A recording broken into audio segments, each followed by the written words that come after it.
একটা সমীক্ষায় দেখা গেছে বাংলাদেশের প্রতি বছর আত্মহত্যার প্রবণতা বেড়ে যাচ্ছে এবং প্রতি বছর প্রায় 10,000 লোক আত্মহত্যা করে। এর মধ্যে 1 থেকে 1.5 লাখ লোক আবার আত্মহত্যার চেষ্টা করে।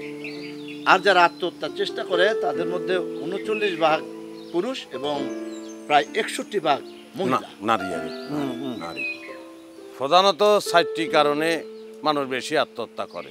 1 নম্বর যৌতুক, 2 নম্বর নির্যাতন, 3 নম্বর বখাটেদের অত্যাচার, 4 নম্বর পারিবারিক কলহ বা আর্থিক অনটন। প্রথম যেদিন এই গ্রামে আসি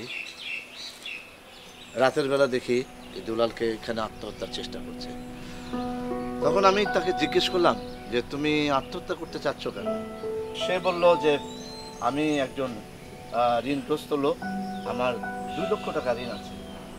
তখন আমি তাকে ওই 2 লাখ টাকা দিয়ে দিই এবং একটি পরিকল্পনা করে একটি নাটক সাজাই। মূলত আমি এই গ্রামে এসেছি, আমি যখন দেখলাম যে একটা সমীক্ষায় যে এই গ্রাম হচ্ছে সবচেয়ে বেশি আত্মহত্যা প্রবণ গ্রাম। পরে আমরা ওই শরবত বিক্রি করতাম, আমি চার আমাদের দড়ি লই যায় নিয়ে আমাদেরকে অনেক বুঝায়, বিশেষ করে এই যে মানে ধর্ম এবং আইন আত্মহত্যা সম্পর্কে যে কথাগুলি বলছে সেগুলি আমাদের বুঝিয়ে বলে এবং এই জিনিসগুলোকে আমাদের গ্রামের মধ্যে প্রচার করার জন্য ব্যাকের কানে কানে পৌঁছাই দেওয়ানোর জন্য দায়িত্ব দেয়। সেই দায়িত্ব আমরা পালন করেছি এবং এই সম্পূর্ণ কর্মকাণ্ড করানোর জন্য একটা নাটকের প্রয়োজন ছিল, একজন মূল ব্যক্তি দরকার ছিল যে আসলে আত্মহত্যা করব, সেই লোকটা হচ্ছে সে আর কি। তো সে আত্মহত্যার চেষ্টা করে, মানে ব্যাকই বানানো, বুঝছেন না।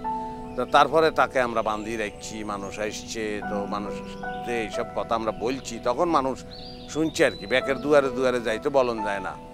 তাহলে এত কিছু থাকতে আপনার এই উকিল ছদ্মবেশ কেন নিলেন? আইনের কথা তো, আইনের লোকের মুখের তো মানুষ শুনতে ভালোবাসে, ব্যাকে বিশ্বাস করবে, বুঝলেন নাই? আমি আমার বউ আমার বোন দেখতে মিললে এক টিম হয়ে আমরা কাজ করছি।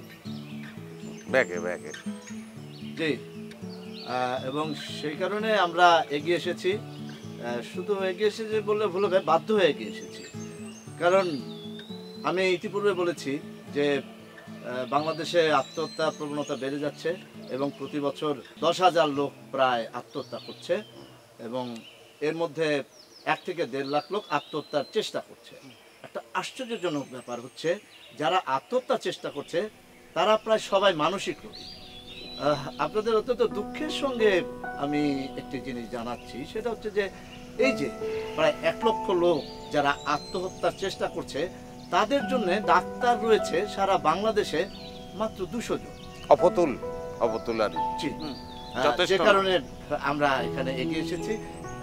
আর আমি ওই সমীক্ষা যখন দেখলাম যে এই গ্রামটি হচ্ছে সবচেয়ে বেশি আত্মহত্যা প্রবণ এলাকা বা গ্রাম, সেই কারণে আমি এই গ্রামটিকেই কি বেছে নিয়েছি। বোঝা গেল? চার এসেছে এই ভাই দরিদি বান্ধি রাখছি তাকে, সেই অত্যাচার সহ্য করছে একটা ভালো জিনিস প্রচারের জন্য, তার ফ্যামিলি কাজ করেছে, গ্রামবাসী কাজ করেছে, আপনারাও এগিয়ে আসুন।